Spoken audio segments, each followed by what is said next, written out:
now turned into a possible homicide investigation or casing investigation. Gisulti ba kay gala sa CIDG gab? Ay pakita na tong ingon sa CIDG nga doon na ilang ginalantaw karon nga mga anggulo, mga kaigsunan. Paminaw na to. No si Police Major Robert Morico II. No nga dako matud pang posibilidad sa CIDG ni siya.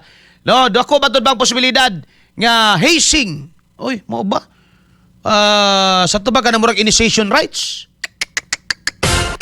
Tanggalan na nyo nagmauhon. Grabe sa naingana, no?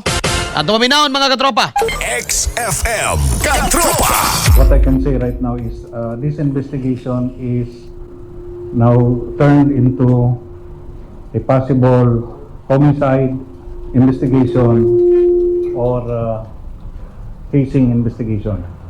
As you can see, the Anti-Hazing Act of 2018 applies not only sa mga fraternities, sa academies, sa mga organizations such as police trainings. It also applies to to any organization or a requirement for continuing membership.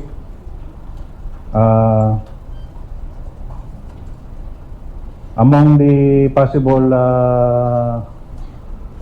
nito is the force, calisthenics, exposure to the weather, or any other brutal treatment or forced physical activity.